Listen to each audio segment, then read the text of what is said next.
Mike's running. Yep. Hope I look good. Are we going to be unreasonable on this show? Yeah. Burn it to the ground. No, don't. Hi. All right. And we'll get started in 3, 2, 1. I can see how the show's going to go already. Oh my gosh. Here we go. Is this how we're just going to roll into it? Yeah. Just Welcome whatever? back to the ElevatePolk podcast. I am your host with the most, Chrissanne Long, with my friend Dan the Man Thumberg. I'm actually not Dan Thumberg today. I'm actually an AI-generated Oh image. God. Great. This is where we're going. Have you created an AI of yourself that Nope. you can ask questions of? Of myself? Yes. Do you think I would want to ask myself Have you questions? trained an AI to become a version of you that you can share with others if they have questions, that they can learn what your thoughts would be about a particular topic? Is that a thing? Yeah. No. Why would I want to do that? It's fascinating. Are you kidding me? No. No, I'm not Listen, kidding if you want to know what I think, just ask me. I don't need a computer. How much time do Generated you me. have for everybody to ask you all the questions that they have, oh wise one? I don't have a whole lot of time, but I think that it's important for me to be able to only allocate so much time for things like that. Yeah. It's Well, like- there is a tool called Delphi that you can go and train with podcast episodes, things that you've written, blog posts. There, that'll make us look better. God said, "Let there be light." I just wanted a little bit more light in this thing. I'm so glad we can edit And these. so now I have a Delphi. Do you have conversations with yourself? I've checked it to see if it would be accurately responding to myself, and yeah, it works. I actually had somebody test it. I'll send it to you and see what you think. But is that a little bias that you? Oh, of course, So how do you know that it's accurately responding the way that you would respond? because I'm me. I know how I would respond. Or are you just like, yep, that's something I would say? Maybe. Hi, welcome. This is ElevatePolk. This is ElevatePolk. And clearly, we're talking about AI. Not that it's, anybody else is talking about it lately. I don't know that we're really talking about AI. I just asked you if you created an AI version of No, yourself. we're going there. I know you don't want to. Not a hologram, not that, but yeah. So Listen, if you want to do a hologram of me, kind of like they did with Tupac, I would be okay with that. uh-huh. Okay. If you want to have me up on stage, dancing around. Come I don't with think me. we want that. No? Nope. Okay. All right. Whatever. Can I open with this quote? Sure. All right. So I'm reading a quote from the originals by Adam Grant. I love Adam Grant. The subtitle of the book is How Nonconformists Move the World. And the opening quote from George Bernard Shaw is, "The reasonable man adapts himself to the world. The unreasonable one persists in trying to adapt the world to himself. Therefore, all progress depends on the unreasonable man." Would you say that you're reasonable? I would say that I try to be reasonable, but most of the time I end up becoming unreasonable. I like that. I think that it is important to be unreasonable. I Because agree, but I don't want to be unreasonable. I Sure. don't set out to be unreasonable. Let me say it that way. I don't want my identity. I don't believe myself to be unreasonable. I do believe that most of the people that I disagree with are unreasonable, and I'm the reasonable one. Oh, I get it. You're the sane one in the room, and everybody else is just Right. they're the inmates in the asylum. Right. Is that But what the you're saying? reality is the opposite. Like I am the unreasonable one because I think the rest of the world around me kind of shares very common attitudes and opinions and philosophies. Do you think that's true? Uncommon to me. So you think that you're the only one that has No, I'm not the only one. I'm just. within your circle that you I would be You willing were- to say that I am an unreasonable person in the midst of most people. really. Yeah. You don't think that you have within your circle other people who are completely unreasonable? No. Okay. Well, I will say this. I always feel like a fish out of water. That's the commonly how I feel when I'm being myself, and I feel most comfortable, which is not now. I'm on camera and I'm afraid of what I'm going to be saying being like turned against me, right? So I'm always kind of having to think extra hard to make sure that what I say is not stupid. I just don't care. I'm glad that you don't care, but I Okay. do care. And so I teeter in this unreasonable reasonable. I don't think I'm reasonable when it's in terms of something I'm passionate about. Let's go down that path. Okay. I think for the most part I'm pretty reasonable. I get along with the world, right? But in the topic of entrepreneurship and small business in Polk County, I am pretty unreasonable. That might be a better characterization of it. I think you need to define unreasonable, though. Is it your expectations? Is it your expectations for outcomes? Is it your idea for how things should be? Well, let's go to the root of the word. You know, I love the roots of the words. Please, ornithologist, So- or vexillologist. What is it? The person that studies the word? Listen, No, I don't even know what the word is. you've got the Florida State education. You know, I just went to Etymologist. etymologist. There you Yes. go. Reason, within reason. Mm-hmm. So who defines reason? I think that this is going to be a debate that we can't ever really get to understanding what we're talking about when we're saying reasonable. I just opened with a quote from George Bernard Shaw because I really like the quote. I didn't really think we were going to go in and dissect who defines reason and what's unreasonable and what's reasonable, right? Not a philosophical debate today. It's philosophical, but I don't know that we could stem it all on reason or reasonable or unreasonable. Reasonable or reasonable. We have AI for editing. Don't worry. Don't let me sound as stupid as I am. Please make me sound smart, even though we know I'm not. You know, we go from having the city manager on and having a wonderful conversation about the state of the city to, hey, Chrissanne, what are you gonna do this week? And I'm like, I'm gonna tell you, I'm a wreck right now. I'm very frustrated with things that I just walked into the office today and I listened to the city commission meeting and some of the fallout from some conversations in social media, and I feel very disillusioned. Maybe it's my lack of reason, maybe it's my reasonableness. I don't know like what is shaking me a little bit, but we've had a conversation that led us to just like, let's go record the dialogue and see what comes out. well, so for everybody out there in YouTube, hold on. YouTube, and if you haven't, subscribe to our YouTube channel. Facebook at ElevatePolk. And hold on. Now we're on iHeart. Yeah, we're on iHeartRadio, Pandora. Pandora. Yeah. We're on Spotify. What's the other one? Something Overcast. I think that's the one Maggie listens That's to. when right? she listens to, and a whole bunch more. It's like, how does this happen? I don't think it's Overcast. Is it Overcast? That's what it's called. It Overcast. sounds like I a know. bad day at the beach. I know. Yeah. I don't know how that all happens. Is that just how the RSS feed works? I think so. Okay, fantastic. Whatever. We're on all of them. So we don't know where you're listening from. If you would love to tell us, we'd like to know. That would be great. We could get some actual data as opposed to whatever. But if you're not in the local Lakeland Polk County area, then you probably do not know that the big hot button topic in Polk County and in general, but specifically in the last few days in Lakeland, has been the possibility of data centers appearing in our backyards. And I'm not usually that NIMBY guy. In NIMBY, NIMBY, not in my backyard. I believe in progress. I believe in making calculated decisions for the future of our community. And I am not opposed to things that bring high skill, high wage jobs and are a better or something that will make our community better. that are good investments. That are good investments, not only, proper economic investments, but also social investments and ecological investments, things that are going to be good, the win-win-win that we like to talk about. Right. Um, So for the record, I'm not going to tell you what I think about data centers on this episode.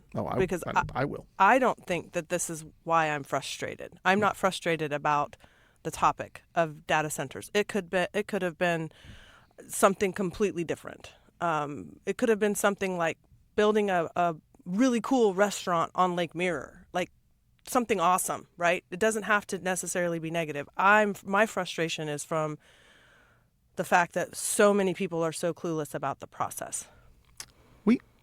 Yes, I want to talk about the process too, because I've been through the process, Mm-hmm. this exact process that's happening right now. And so I have a pretty intimate understanding of the way that things work, and I can understand your frustration.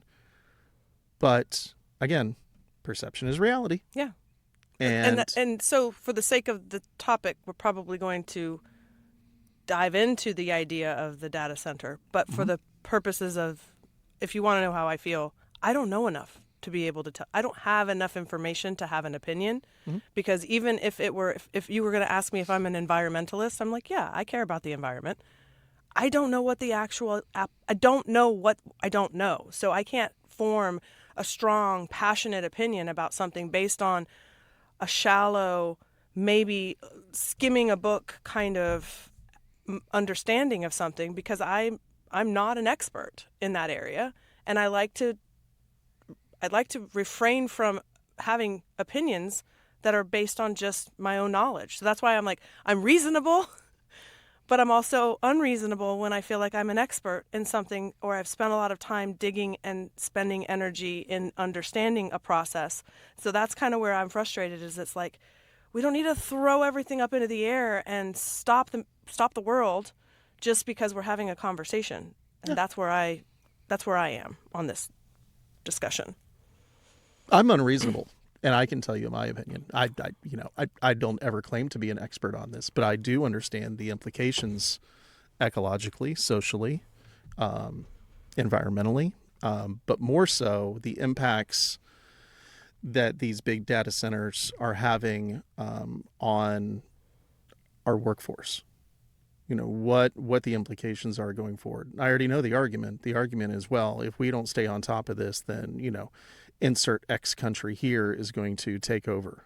That's, okay, what? So wait, pause for a second before we keep going, because I feel like we talked about things before this episode that did not make this about whether we were in favor or not in favor of AI data centers. All right, fine. We'll stick That to is the, not we'll, what this actual episode is about. Fine, we'll stick to the process. Okay. I'm just saying. Okay, we know where you. Not know where in my you stand. backyard is Good. what I'm saying. Good. Not in my backyard. Duly noted. On the record. It does not check any of the all that boxes needs to for be it said. needs to be here in Lakeland. Right. So if you want to go ahead and at me and yell at me and call me, whatever, a commie, that's fine. Well, but here's the thing that I feel the most frustrated about. Like, there is. I feel like we should play a drinking game, and every time we say listen, I told process. you we would have done so much better if you would have had the bourbon out. And we did a couple of shots before we got on and talked about this. So here, I think I'm going to hopefully say similarly what I said earlier to you before we started recording the show. There is a system in place. Mm-hmm. It exists based on the human beings that have created the system. Yep. And there are checks and balances to protect the system, and there's a process for how that should be updated to be relevant to the current day and age, right? Okay, so that is the way that the world is. Now, you have ways that you can get engaged with the process. You can run for an office, and then you can change it in that way. You can have an advocacy group. I think, one of the things that Sean Strauss said on our State of the City is advocacy groups get things done. Mm-hmm. So having an advocacy group is a path or an avenue or a way to change things that that you're passionate about. You could fund a PAC, and you can, have some really important people get involved in making things happen and raise a lot of money and then influence things that way. There's myriad ways to change things, right? I'm going to state that, as I've said on other episodes, my just like a white wing does. I'm telling you. As I've stated on other episodes, I don't believe in raging against the machine just for the sake of raging against the machine. I believe you have to understand the rules of the game, rules of the system, rules of the process, and then start to engage in meaningful, productive ways in order to effect change. That's my reasonable statement. Okay. I appreciate that. And I appreciate, going in and playing the game and the rules and all that. No, not playing the game. Understanding the game. It's playing the game. What happens what happens, though, if the game has been rigged for so long and you're sick and tired of playing in it and understanding the rules? You are walking into this conversation with such heavy bias. Yeah, I know. And it's not productive. I'm just asking questions. See my little bow tie?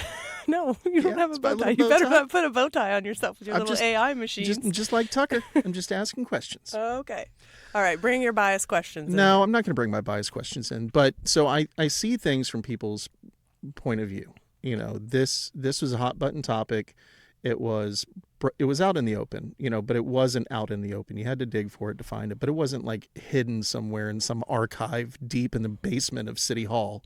You didn't need a password. You didn't need a password to access it. It wasn't right? encrypted. But like we talked about earlier, you know, we have this social contract, and the social contract states that we have our elected officials that we put faith and trust in to be able to run our system of government.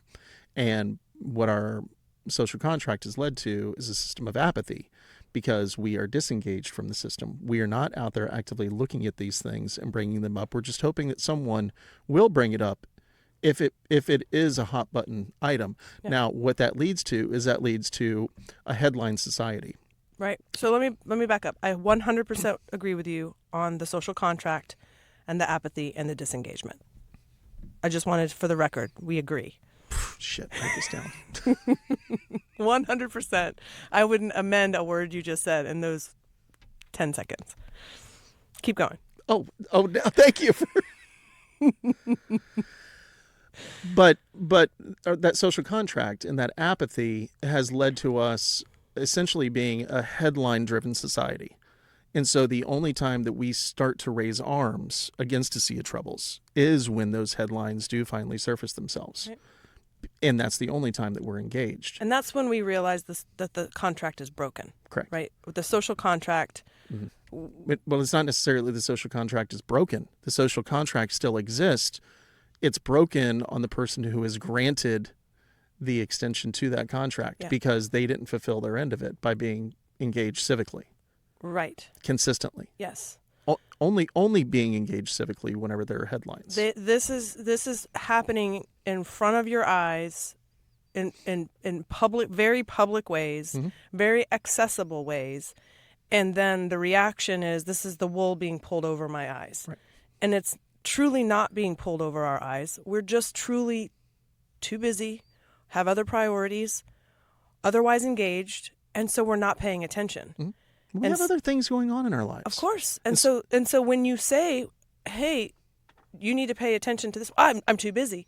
That's then where, to me, that's where I start to feel frustrated. Mm-hmm. Because all the time, our commission and our civic leaders and people are wanting engagement.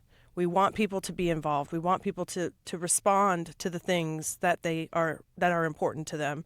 But it seems like very little is important to them, except for things that are hot button items. Well, but there are times, and I can see where people can see that the system is broken because they have voiced their opinions, and their opinions have just been discounted. Right. Well, it would appear that way, and I think.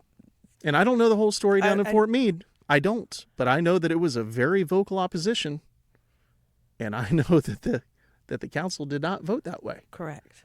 And that's the question that I have, because, again, I'm not an expert. I know enough about the process to be able to say, there's a process. Mm-hmm. That's about as much as I can say. I don't know what the process is. I don't know step by step by step. You know more about the process from that perspective. So, listen, with this whole data center, and we'll just get it right off.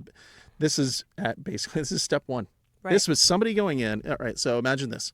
Imagine you've got this job that you want. And your very first step is to go to the website of the place where you want to work at, and it says hiring, fill out job application, where you go to Indeed and you fill out the job application. The job application has been filled out. Right. That is the step that this is at right now. Correct. The next move is to move on to, whatever their January or their June 3rd meeting is. I don't know if that's DRT or however it is, but nothing has even gotten to the city commission yet. And the city commission, depending on how many different votes it needs, is the time to have the public comment on that specific item. Now, go in anytime you want during the public comment section, please. Always. I listen to it today, and kudos to you guys. It's really cool to hear Yeah. people when they are passionate and they're willing to put their purpose over their preference. 100%. Because it's nobody's preference to go stand in front of, virtual strangers, I guess. Yeah. Probably people you've never spent time with in real life and speak about something that's important enough to you that you're going to risk all of that. People, Yeah. I mean, what do they say? That people fear public speaking more than they fear death? Of course. Yeah. That's huge. So to do so is huge, right? And I don't want to discredit that. I think that's awesome. My question is, why don't we do that more often? And why isn't it more lauded in the sense that we don't talk about what we're passionate about unless it's a hot button item? But there are situations where you gave an example, like the easement or something. Nobody wants to talk about the mundane stuff. The setbacks for somebody's new shed they're wanting to build. But it's happening right in front of our very eyes, just like anything else, right? But that's the majority. I'm not going to say that's the majority of what the city council does. But those are the things that people are they don't want to be invested in and don't necessarily need to be invested in. Right. Unless it impacts their property. If somebody is wanting to install a shed on the north side of town, I don't really care. I don't live on the north side of town. So but that's going to be it doesn't impact me. It doesn't. But with these big hot button items, it impacts everyone. Right. Well, and that's where, again, I'm going to infuse. This is the Elevate Polk podcast, and the Elevate Polk podcast is designed to bring information relevant to business owners and entrepreneurs and economic development professionals and people who care about the economy, right? Sure. So I'm going to infuse here the angle, right? So we referenced in previous episodes how important civic engagement is. Voter turnout is at an all-time low. It's horrible.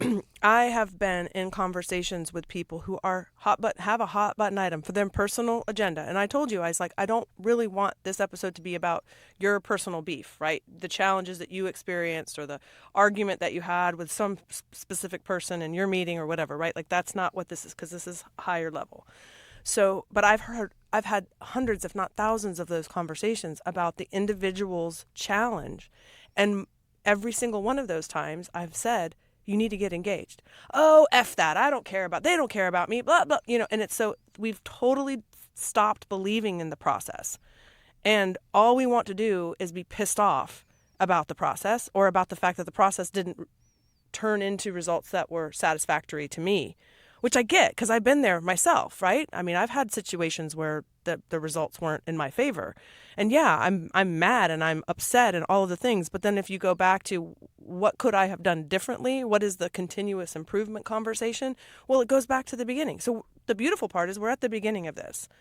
And so maybe because of that, the outcome is going to come to be different than the outcome in a nearby city. Cool. Awesome. I just keep coming back to the root. What is the root of the problem? How do we get more engaged? How do we get people in the business community and the entrepreneurial community, people starting businesses, people expanding business, scale business, all of those things to realize that this is just a symptom of a problem that if we were more engaged on a regular basis, and I know how hard it is. That was the part where I'm like, I don't really know how to have this conversation. But you can't be there at 9:00 a.m. every Monday? Every other Monday? No. Yeah. I mean, for a while I was quite engaged because I had some other commitments that were involved that I needed to do some things, but I'm currently not there. But so today, commission meeting, fully intended to listen to the commission meeting, right? Put it on my phone. I'm having some challenges. Don't go to Apple, Android, whatever. But for whatever reason, the mobile version of the city's website does not allow me to multitask on my phone.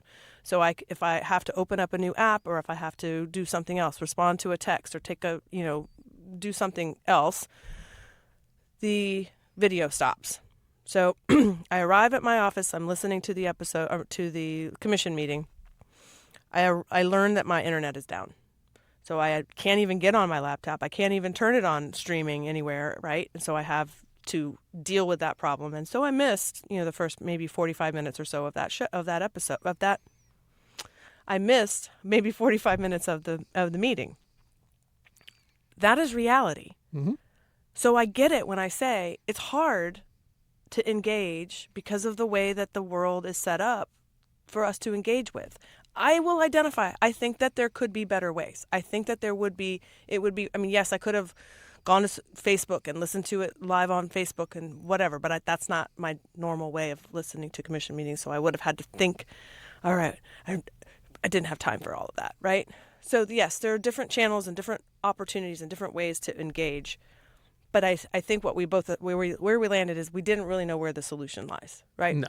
We don't really say, oh, here's the answer to all of the questions that we're asking. We just realize that there is a gap, and we want to try and raise the awareness for getting engaged because it does pay off in the end. It's hard, though, but it is. We go back and we talk about the social contract. Everybody knows what the social contract is? Yes? No? Let's go back to history and talk about our social contract. Our social contract states that we have given into representative democracy, that we elect people to do good things that we expect them to do on our behalf. Okay, that's at the end of the day, that is what a social contract is. On all of our behalf. All of our behalves, okay? Which doesn't mean that everything is a zero-sum game. And okay? It doesn't mean that it's just for the 5 people that right. spent the most money to have you get elected. Do you want to go down that route? Huh? I just wanted to say that the social contract that was originally written was not written that way. I will pull that one out of my back pocket if you want. Trust me, I'm ready to go down that episode. Yes.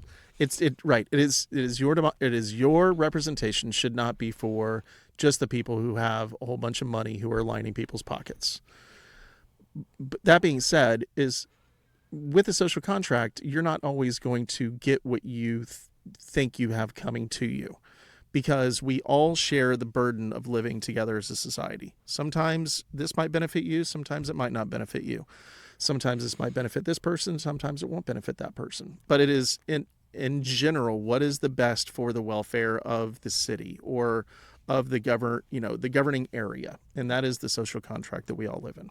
So, with that being said, our rights and responsibilities as citizens who are not inside of the government on that side of the equation, we also have a responsibility for the social contract. Mm-hmm. And that is to stay engaged and to hold those to account when those people need to be held to account, but to also have our voices actively heard so that our representatives know how to act on our behalf. Right.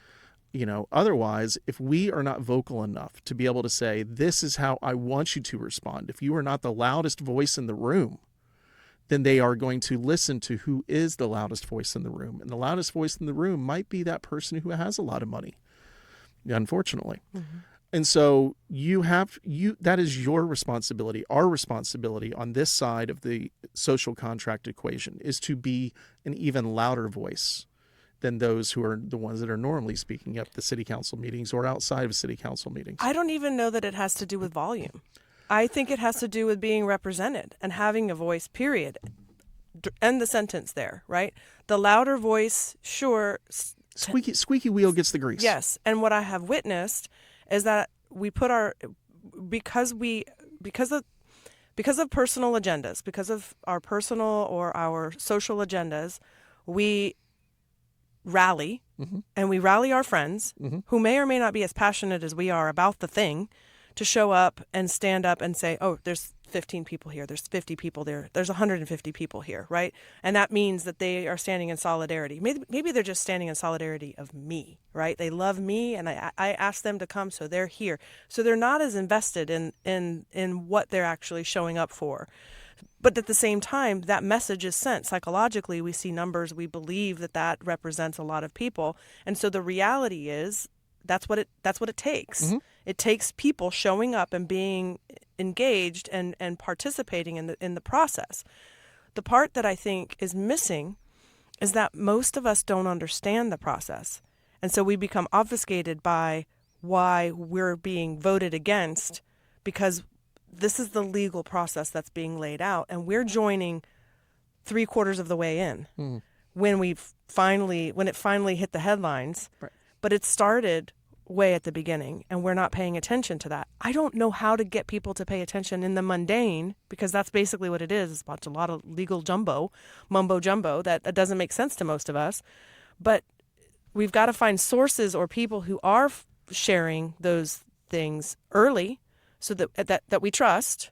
That's hopefully provide an objective report of what's going on, and that's usually public notice. There's usually things that have to be legally publicly noticed. And then when someone says, I think that people should know about this because every public notice isn't necessarily a hot button item. A lot of things are just like, oh yeah, that's got to just happen, right? Am I? No, you're right. But at least locally here in Lakeland, I mean in Polk County even. So, it used to be our news organizations. Polk County doesn't have its own news organization. We don't have our own TV station. Right. Barely have a radio station anymore. The only thing that we have, at least here in Lakeland, is Lakeland Now, LKLD Now. As far as the day-to-day reporting. And that's independent. Right. And they do a very good job job of being objective and sharing and reporting well.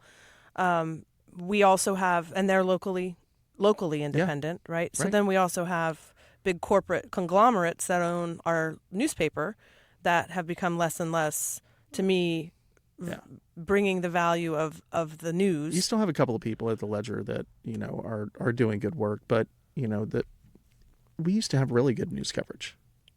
And I think this is... People stopped reading the news. I know. And listen, I've been reaching out and trying to get Barry on the show to come and talk about this, but we've got to have a good angle for him to come and talk about it. And that's a whole show in and of itself. Maybe this is it. Maybe civic engagement and following along with what's going on is a good angle. It got replaced by, headlines. It got replaced by social media. It got replaced by corporate media putting together clickbait, corporate media putting together whatever they wanted to put in front of your face to be able to sell ads and products and everything else.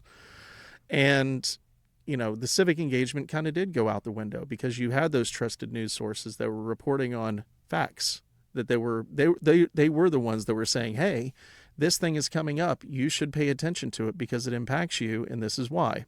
And we really only have a couple of smaller news organizations who don't have a lot of funds. They would love your funds if you would love to donate to them. Yes, they are a nonprofit. They are, yeah.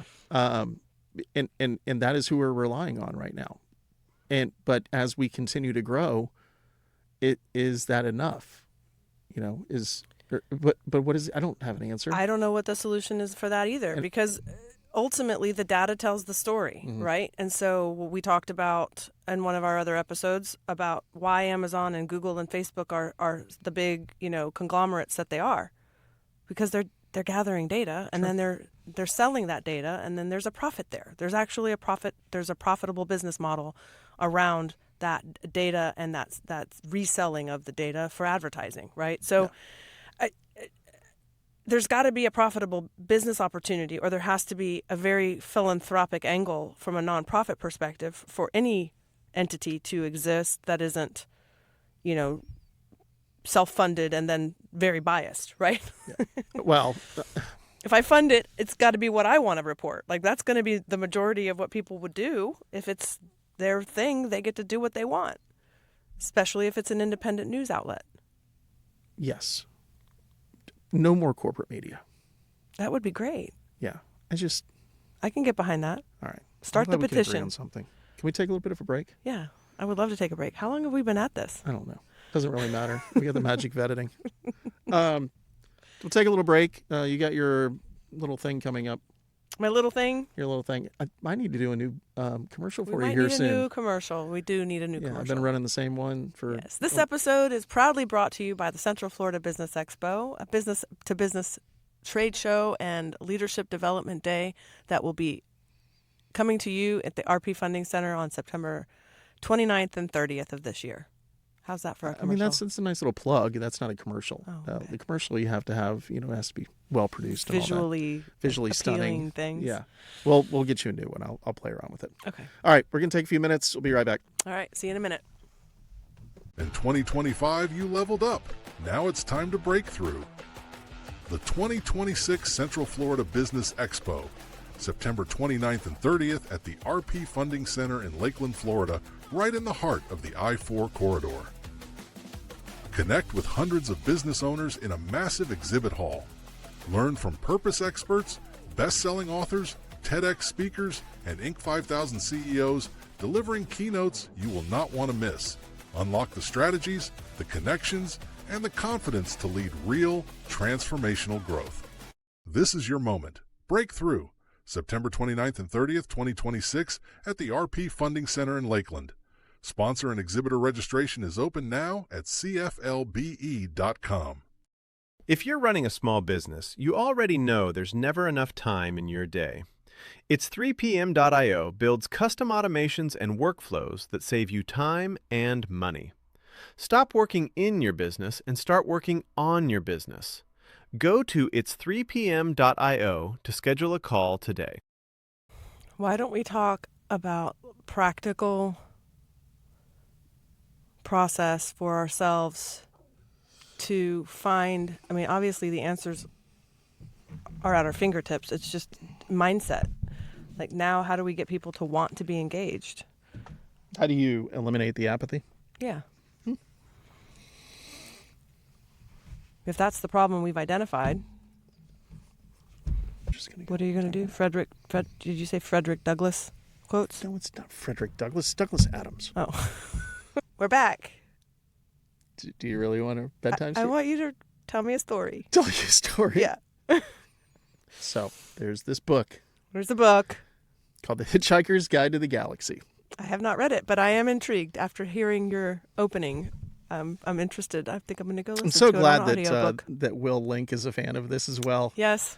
My wife is going to love to hear that Will Link loves this. Shout out to his class 42, that he just closed the chapter of. They graduated in Leadership Lakeland class 42, and he used references to The Hitchhiker's Guide to the Galaxy because they were class 42. So, answer to life, the universe, and everything. Yeah. So Hitchhiker's Guide to the Galaxy opens with Arthur Dent hearing construction equipment outside of his house. And he goes out and, asks, what are you doing? And they're like, well, the plans have been down at the city council's office for months that we're going to be putting an expressway and your house is to be demolished. And he says, well, I didn't know anything about it. This is the first time I'm hearing about it. It's like, but the plans have been down at the council for months. You should have known about it by now. It was your responsibility to know about this. And then, of course, once he and Ford Prefect, hitchhike onto the... Wait, time out. Can I just add a part? Yeah. But I don't answer the phone, and I don't open my email, and I don't open my mail. How would I know? Will they send somebody to knock on my door? You're not letting me finish my story. I want you to finish your story, but I'm hearing it from the voices of today's challenges. These were all the things Arthur was that Carry were going on. through his Tell head us as well. about poor But this Arthur. is the absurdity of it, right? Yes. And so the reason that they have to hitchhike off of the planet Earth is because there have been plans down at, the main city council planet, many light years away, that there's going to be an interstellar expressway going through, and Earth was in the way, and so it needed to be demolished. It's going to be demolished. We should have known about that and Right. raised concern at the time. Bye-bye, Earth. Right.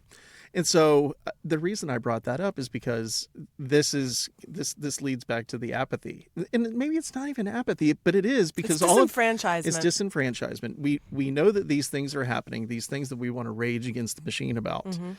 They're out in the open. Florida has this sunshine law, and sunshine law basically states that anything that happens within your government has to be out in the open and easily accessible to the public, right? And so, the plans will sit down there, or, with this data center, it's in step one. They filled out the application. That was readily available. It was not hidden, in some basement somewhere. And so it goes to the apathy, and it goes to the disenfranchisement. And how do we fix that? What is the answer to getting people and businesses and everyone else more civically engaged, and not just on hot button topics, right. All the time. It's not just at the city council meetings, which happen every other Monday at 9 a.m. Not everybody can. I don't care about. Thank you. Spam call. Maybe it's somebody calling to tell you. That's what's disenfranchised me, is the spam calls coming in every 30 seconds. So you're asking the question, how do we solve the apathy and the disenfranchisement? Right. Because, we're all guilty of it. So how does it... So let's go to your reference to Tucker and just say... I'm just asking questions. Asking questions, right? I'm just asking questions. So these are rhetorical, but how does it start? Where did we become disenfranchised? Why are we not paying attention anymore? I think that it's the influx of information. Sure. I think that information is just overwhelming, and we consume it differently than the system was taken into consideration for, because the system existed before information shifted. And the system's tried to adapt. And now you have a good social media department, at least within the city of Lakeland and Polk County in general, they try to reach people where they are, which you're in marketing, you understand exactly, people are not going to search out for you. You have to search out to and be in the spaces that the people are. Right. And we have to spend a little bit more energy and time and effort on the strategy of that than we maybe once did. Right. But it's also in the messaging.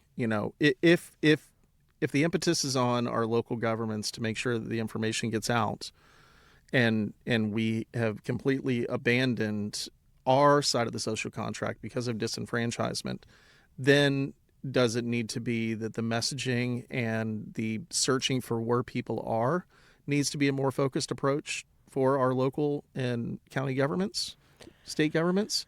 Because that seems like an insurmountable task. Right. When you are a retailer and you're trying to market to your specific audience, you have a very niche group. Right. You can go in and say, I'm looking to market to people, between the ages of 25 and 35 who have 2.5 kids, own their home, have X amount of median household income, live in this area of town, right. Geolocate. And because that data exists right. inside of the places that you want to advertise, you're able to reach those. But when you're people. When you're local and state and county governments, you need to hit everybody. Right. You know, it seems like, and I'm saying with this with all kindness, but it seems like we're the government. It's your job to pay attention to us, not the other way around. Right. It seems to be the mindset. And I don't know the shift of that. I don't know how things move from one direction to the other.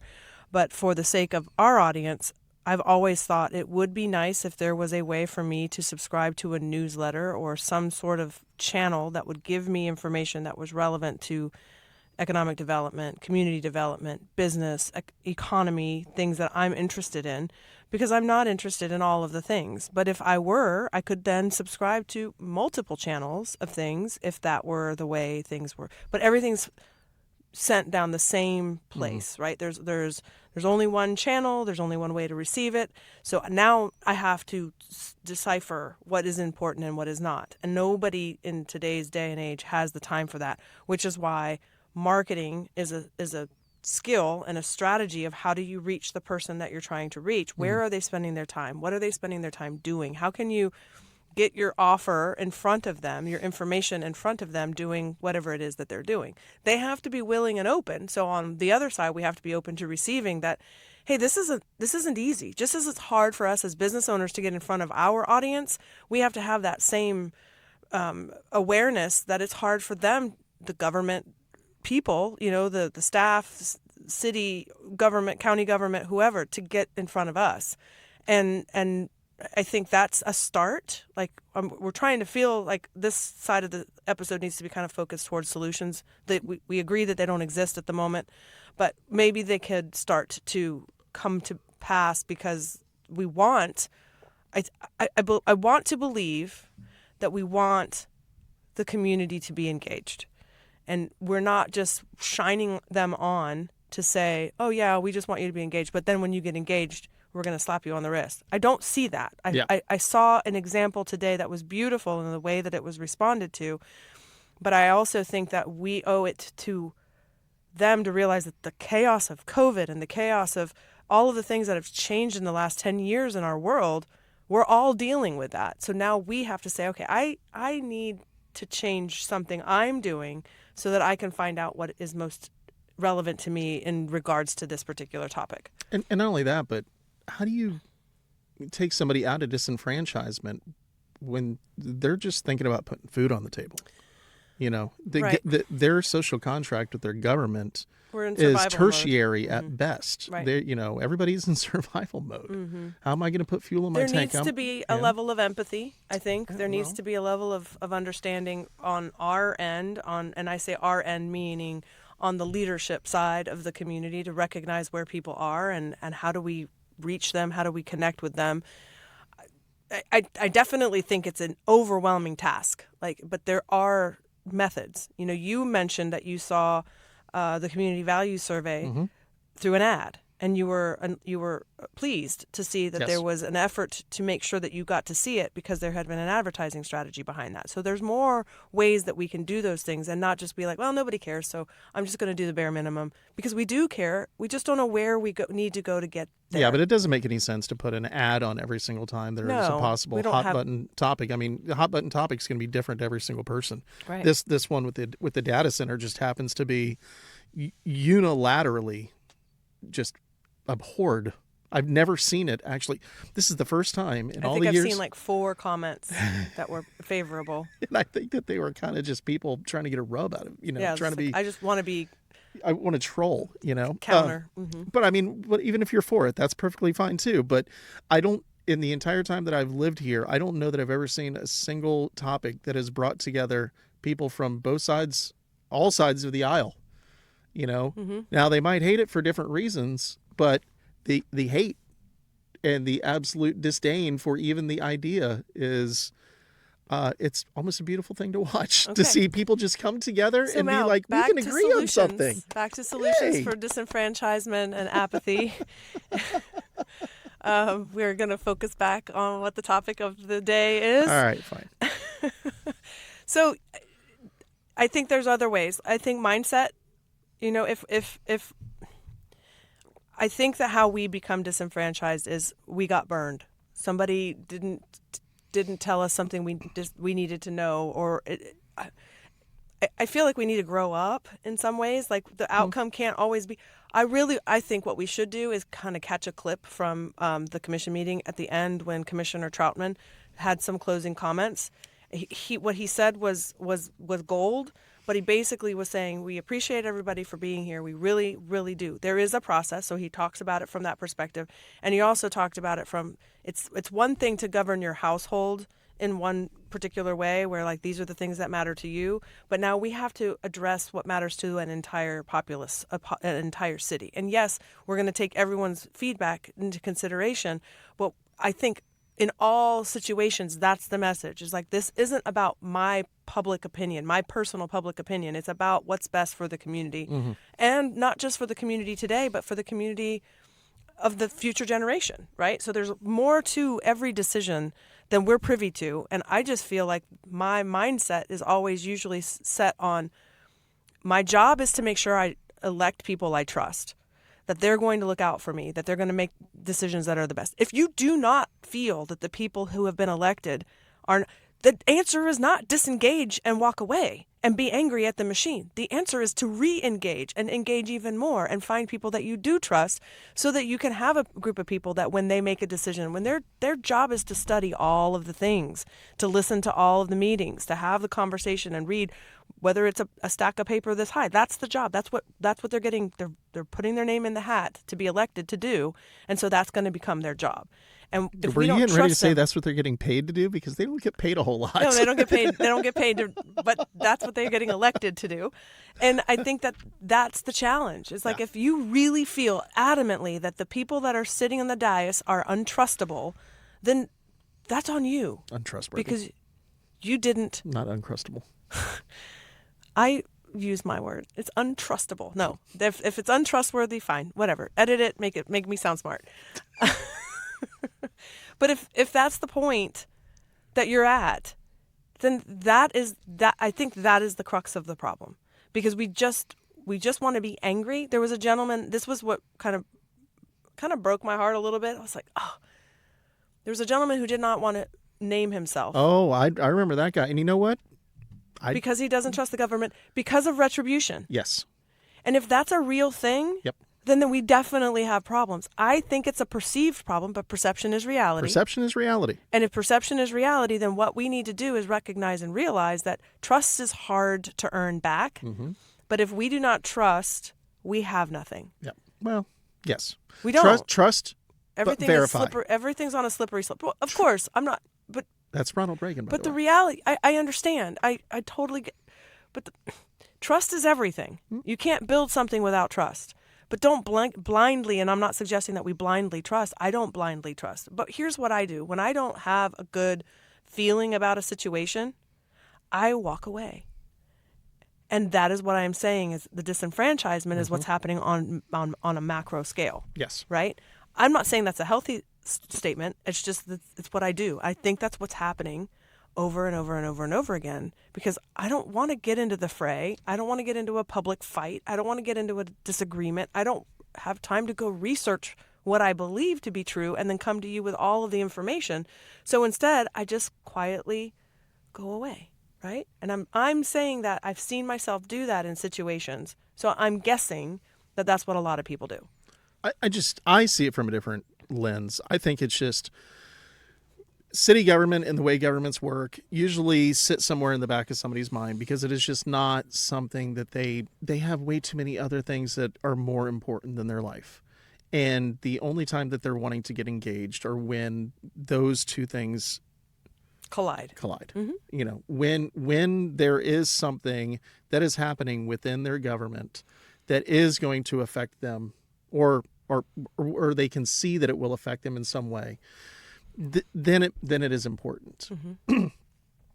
There are so many things that happen in the background, though, that impact us all on a daily basis, whether it's from the conversation about, spending money for wastewater improvements, or even when you listen to part of the conversation, I don't know how much of it you listen to, but even when they were talking about spending money on city vehicles, and Stephanie Madden brought up the fact that we're going to have possibly property tax elimination, coming to a vote, on the ballot. Right. And we need to start thinking about maybe not spending this money on, equipment that we've already kicked the can down the road on, that these vehicles have already reached the end of their service life. Right.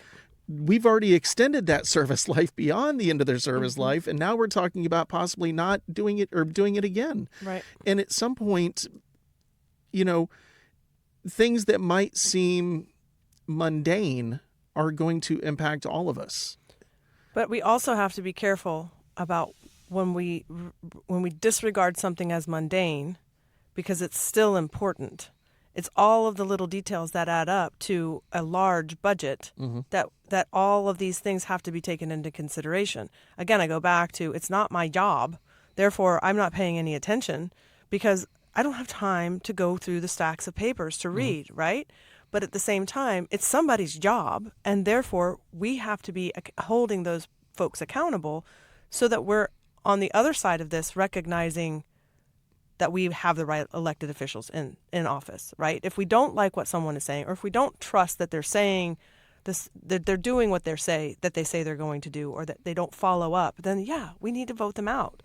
But walking a mile in one person's shoes is the best way to understand that the solution isn't always vote my way. Right. The solution may be you're going to have to sacrifice a little bit so that we can all benefit on this planet. There has to be compromise, Right. But there has to be compromise, and it can't be, and you can't just sit there and use idle threats as well. You either do things my way or you're not going to get voted in again.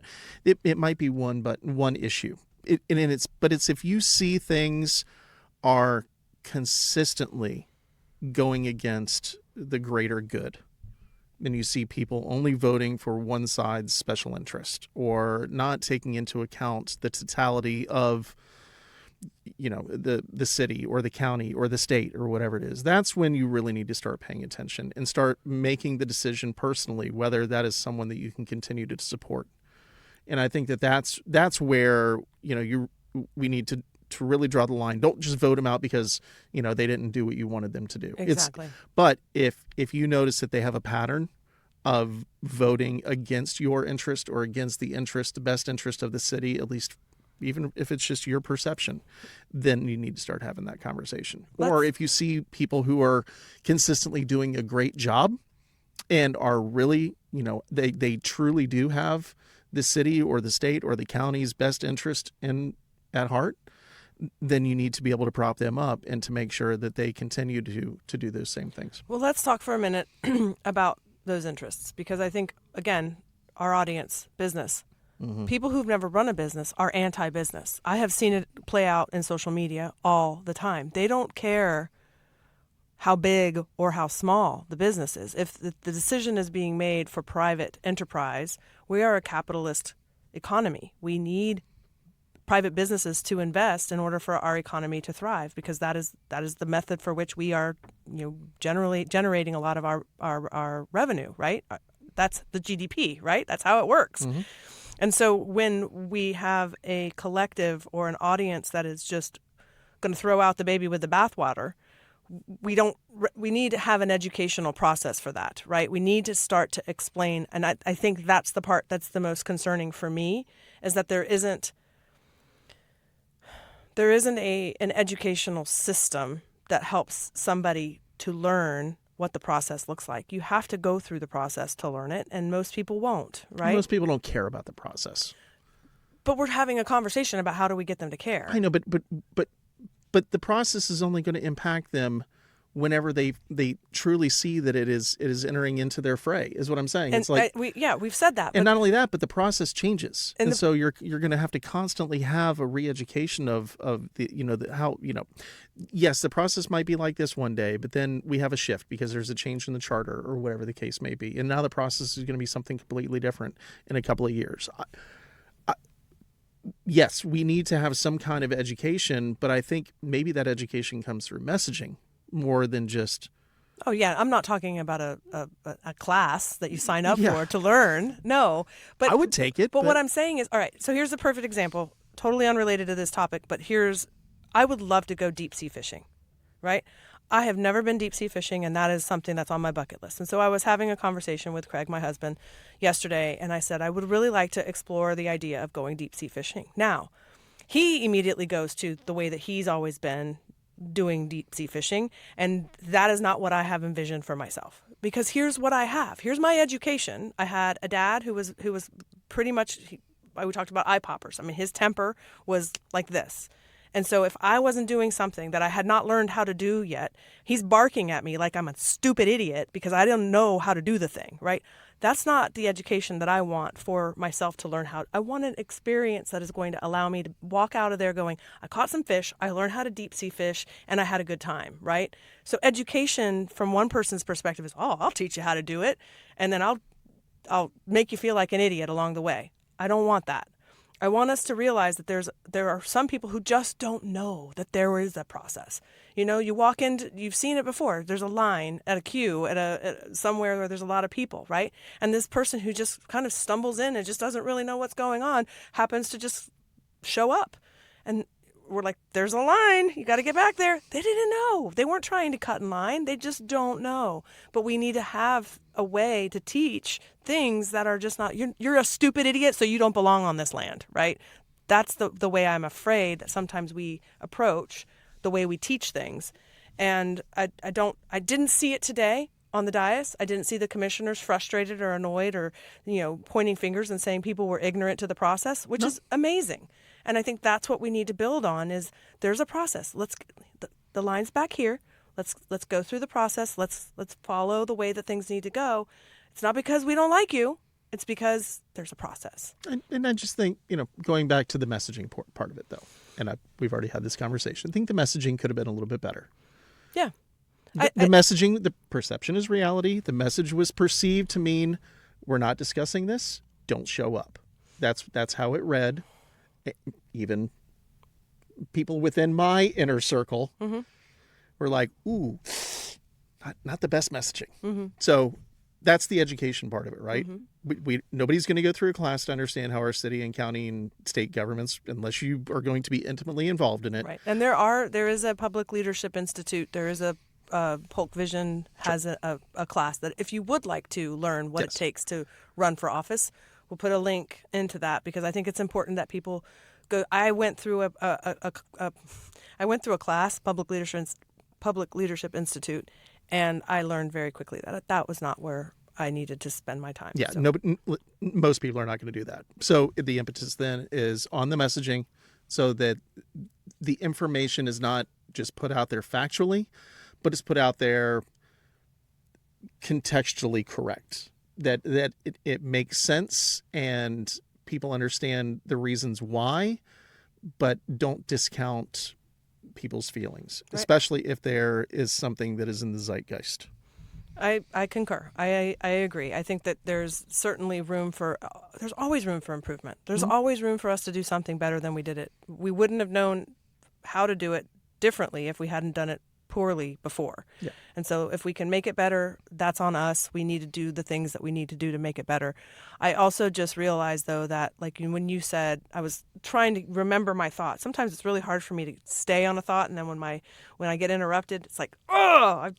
So when you brought up trust but verify, I believe in that. I believe that that's a very important process that we have to, especially with AI, right? We had a conversation where I was asking, like, when you are obviously writing something with AI, I get it. Sometimes you need somebody to help you organize your thoughts. And for years, presidents have been having ghostwriters write their speeches. So I'm not against the idea. It's just when you think that this person thinks that you don't know that you've written it in AI, I think there's tension, because that person is presenting themselves as if they have all of these well-organized thoughts, and they just had a machine organize those thoughts and disseminate them and send them out there. And I think we're getting into a world where that's going to be harder and harder to do. So trust but verify, and asking questions, but also figuring out how to ask disarming questions. Don't ask challenging questions, because people are going to get defensive. We're all walking around with the hurts of our childhood. We're all aware of the things that caused us to be who we are today. So don't light a fuse. Find a way to ask a question. It's fun sometimes. For some people, It's cathartic. I don't know. But yes, no, we go back to the social contract. Our part is to make sure that we stay civically engaged, but also civically minded and civil, right, in our discourse. Right.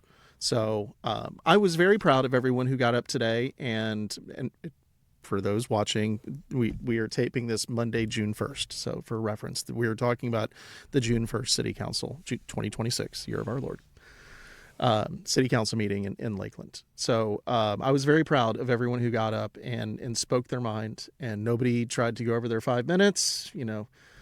Mayor Sarah Roberts McCarley didn't have to gavel anybody out. Right. And I think that even the people that you could tell who were a little bit nervous to get up there plowed through it and got what was on their mind out. And that was a proud moment for me, because it was cool to see everybody. And I can't believe it. This is what it took for people to get civically engaged. But that's what it should be. It should be like that. And you should feel passionate about everything, even if it's somebody's fence line is a little bit too close to your property. Go and be civically engaged. Right. Just anything like that whatsoever. Your voice is the one that is ultimately going to be the one to lead to change in the city. As long as you can speak not intelligently, but have that louder voice in the room to make sure that you are being heard. I think it requires due diligence. Yeah. I think intelligence isn't the question, but No. it is, have you done some due diligence so that you can come to the conversation prepared to speak on the points that you're speaking? Yes. I think that's important. I mean, Not like I'm us. not even going to suggest that it's a waste of time, but it helps the process, right? If you come with the information and you're prepared and you have, I loved it that there were some people that were like, I wasn't planning to speak, but I want to speak. And I Yes. think that was great. And then there were others who were like, I'm prepared. I have my message. I know what I want to say. I've even written it down. I'm just going to read it. Sometimes that's easiest for me because I know that I can go off the rails. So I think that the only part is that people just want to know, when you walk into the room, did you take the time, or did you just read a headline and get angry and show up and have very little information to base your thoughts or your comments on? I think as long as we're all doing that, I think we're going in a good direction. Yep. And I would just love to encourage businesses and entrepreneurs to pay attention to the things that are important. And if you know some things that are relevant to you and you would like us to cover topics specifically to your interests, because this is a podcast about business and entrepreneurship and economic development, we want to know what you're interested in hearing more about. If there's a process at the city or at the county or in the government that you would like us to unpack, we could get an expert in here and they can break it down for us. We have the Rolodex. We have the contacts. We just want to know what you want to hear. So hopefully you'll stick around, and we would love to know what you thought about this episode. It was a little bit uncomfortable for me. I was shit canning the idea, honestly, and then I was like, all right, let's just see how it goes.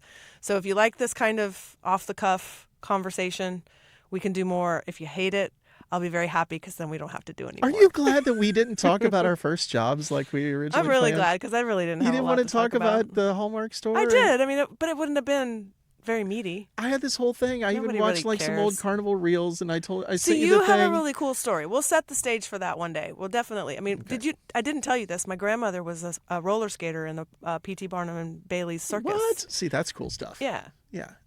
The circus and the carnival are two totally. I know. That's why I didn't want to take anything away from the carny. So, I know that there's some sort of hierarchy we talked about. I'm like, I don't know. Not a hierarchy. Let's land the plane. Let's land it. All right. Thank you so much for tuning in again. Like Chrissanne said, if there's something you guys want us to talk about, we are going to start working on a little bit of workforce Pell Grant program Yes. topic coming up. Some things in the pipeline. Yeah, this one's going to be interesting. Please stay tuned for that one. Well, we're not going to lead into that yet because we're still doing our research on it. But thank you so much. Please like and subscribe to our YouTube channel. Follow us on Facebook at ElevatePolk. I'll run the end credits so you can have all of that. And I promise you, there is going to be some Rage Against the Machine in here somewhere. All right. And on that, we're out. Bye.